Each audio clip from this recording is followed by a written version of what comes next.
Selamat siang, Pak. Selamat siang, selamat siang.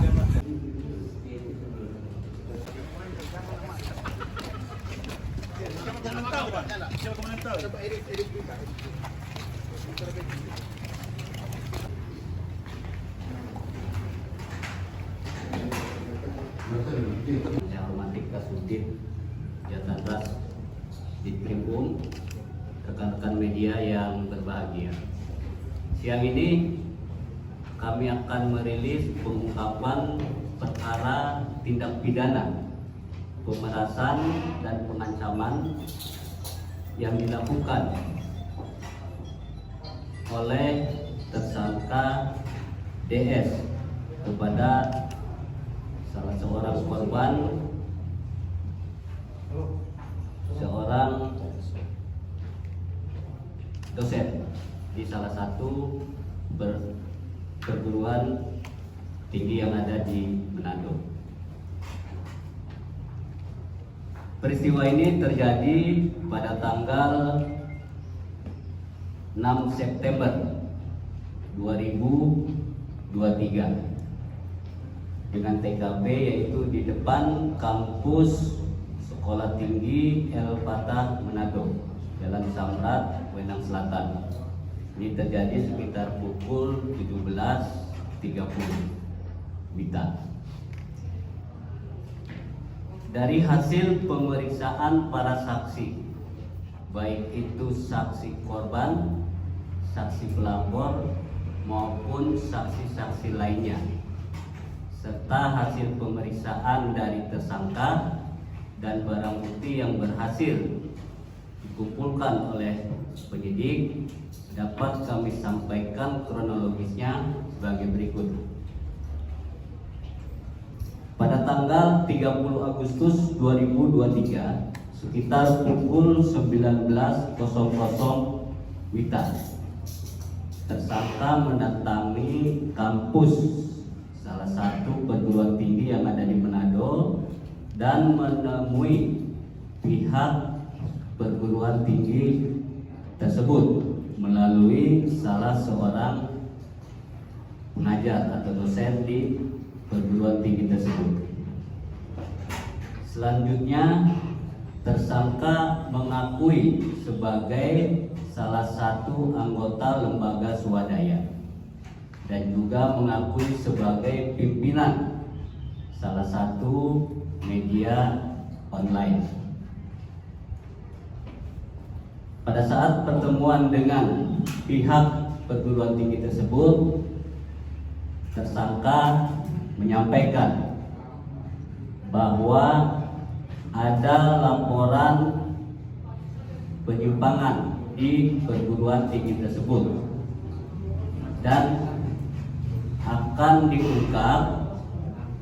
Selanjutnya, tersangka menyampaikan untuk tutup mulut atau tidak mengungkap dugaan adanya penyimpangan, seulangi dugaan, laporan dugaan adanya penyimpangan di perguruan tinggi tersebut, tersangka meminta sejumlah uang. Dalam pembicaraan tersebut disepakati bahwa akan diberikan sejumlah uang, yaitu pada tanggal 6 September. Berikutnya, pada tanggal 6 September sekitar pukul 17.30 sesuai dengan waktu yang sudah disepakati di awal, terjadilah transaksi pemberian uang.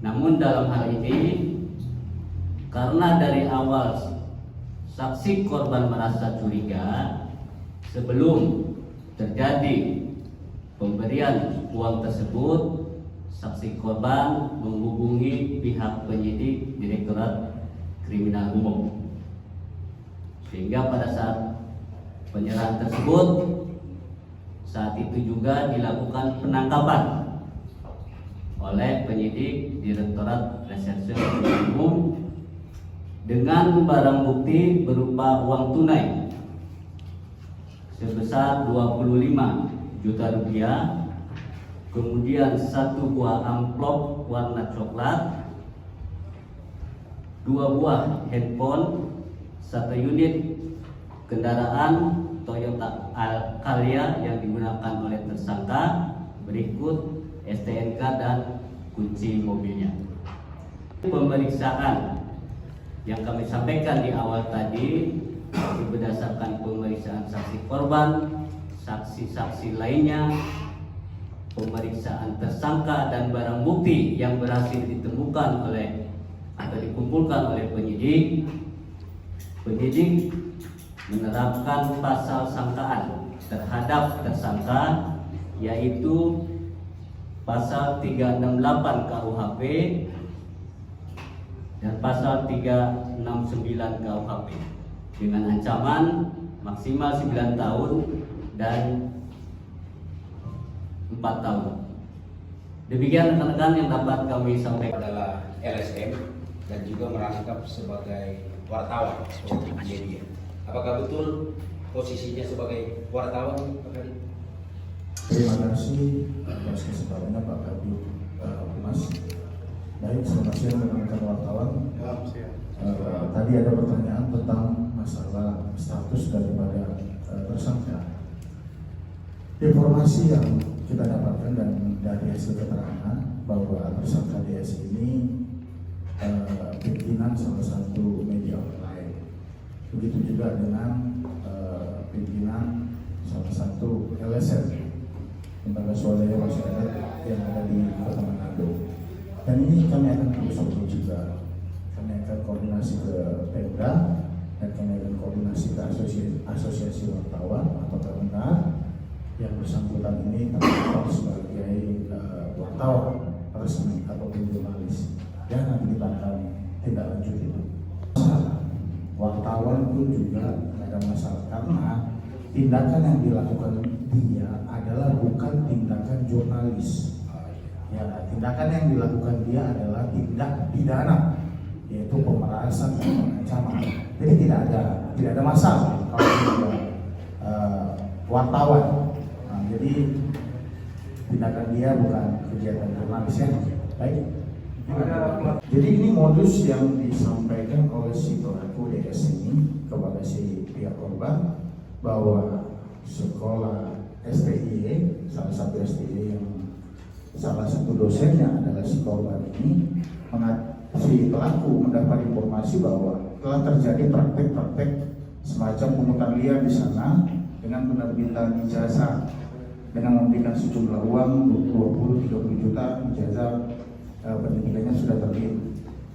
Untuk masalah itu kita akan dalami, tapi sampai saat ini belum ada yang melaporkan kepada kita terhadap kejadian tersebut ataupun ada bukti dari ijazah palsu yang sudah dikeluarkan dari STIE Elvata tersebut. Belum ada.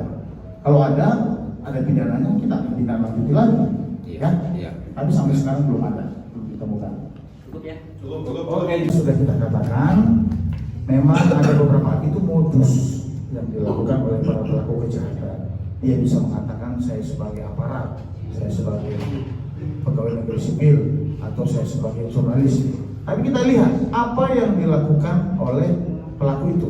Kalau dia melakukan tindakan kriminal, siapapun semuanya sama di mata hukum. Walaupun dia jurnalis, walaupun dia aparat, dia tetap akan dipidana. Ya, jadi nggak ada masalah tentang itu. Kecuali dia melakukan tindakan berdasarkan dia memiliki kewenangan sebagaimana diatur undang-undang pers. Itu lain lagi ceritanya. Ya, tapi ini kan bukan kegiatan jurnalis yang dilakukan. Baik. Ketika ada siapapun itu yang mengaku dari profesi apapun itu, kalau masyarakat tidak yakin, agar mengecek, paling tidak mengecek surat tugasnya dan identitas dari mana yang bersangkutan bertugas. Ini untuk menghindari hal yang serupa dapat terjadi. Berikutnya juga setelah mengecek status atau identitas, ketika kita ragu bisa langsung konfirmasi ke instansinya yang bersangkutan. Demikian rekan-rekan.